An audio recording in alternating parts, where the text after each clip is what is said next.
You breathe out about a pint of water every night you sleep. That's not sweat, that's just breathing.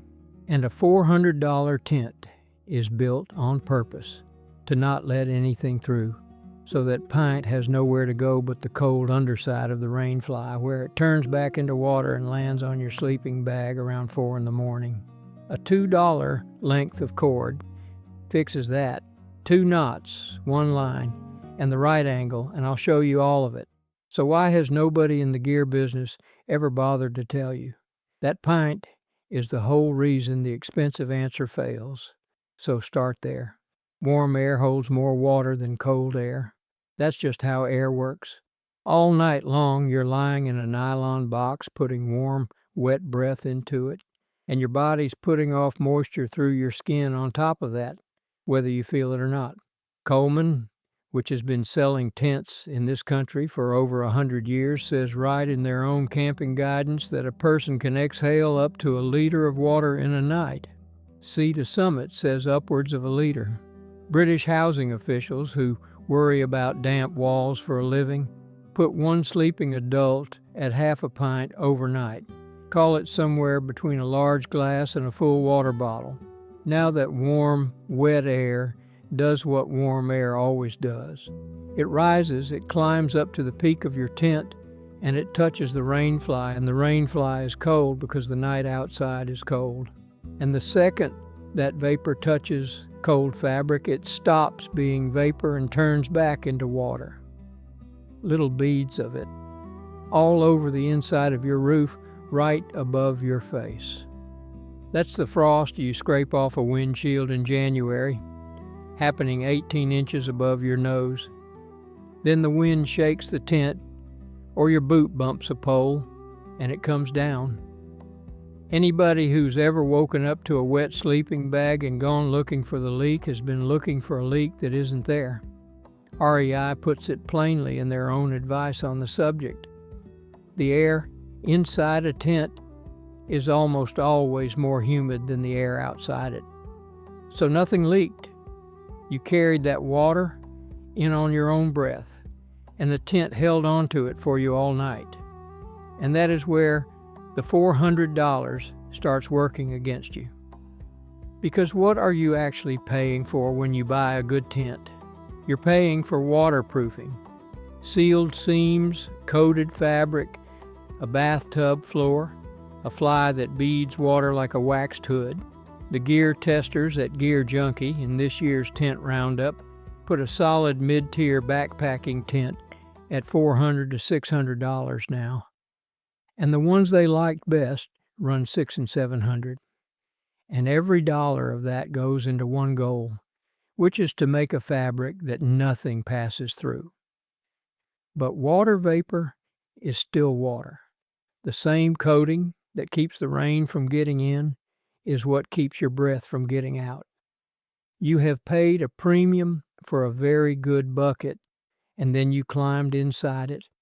And every vent, every mesh panel, every little zippered flap they add on top is an attempt to partly undo the thing they just spent $400 making airtight. Now, that trap you're sleeping in is one of a whole pile of everyday problems the old ways already had a better answer for, and somebody finally sat down and wrote them out.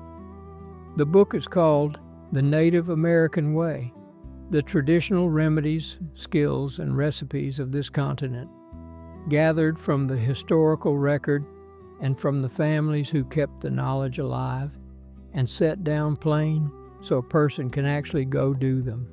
The backyard plants and how they were used, wild foods and the month to gather them, putting food up for winter the way it was done before freezers, fire, water, cordage, and a dry roof over your head. If you've ever stood in a sporting goods store holding a $400 answer to a $2 problem, this is the other direction. Now go ahead and grab your phone and open up your camera, the same one you use to take pictures. Point it at that square code on your screen and hold it steady for a second. A little link will pop up, give it a tap, and it will take you straight to the book. And if you're watching on your phone right now, the link is waiting for you right down below in the description. Take your time. There's no rush at all. I'll wait right here. All right? So back to that wet rain fly, because the people who solved this problem on this continent solved it thousands of years before anybody thought to coat a piece of nylon. Encyclopedia Britannica describes the Wickiup, which was the working shelter across the Northeast and out into the plains, the Great Basin, and California. Tall saplings driven into the ground, bent over, tied together near the top, and then covered with large overlapping mats of woven rushes or of bark, lashed onto the frame, 15 to 20 feet across in a good one.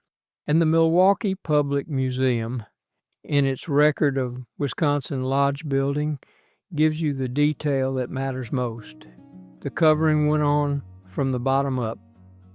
You started your first mat at the doorway, unrolled it along the base, tied its upper edge to the first horizontal pole, then laid the next course above it so it overlapped the one below, the way a roofer runs shingles up a roof instead of down it.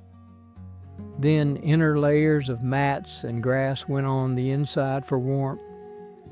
And when the whole thing was closed in, the museum's account says two things stayed open: a doorway and a smoke hole.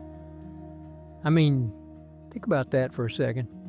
A people who could weave a mat tight enough to turn a rainstorm chose, on purpose to leave a hole in the roof. They weren't leaving it open for the smoke alone. A hole in the roof and an opening at the bottom is a chimney.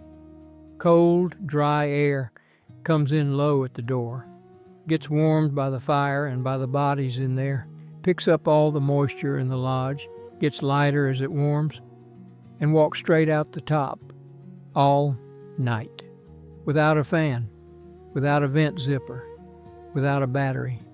The wet air is leaving as fast as you're making it, which means it never gets a chance to sit against a cold surface and turn back into water.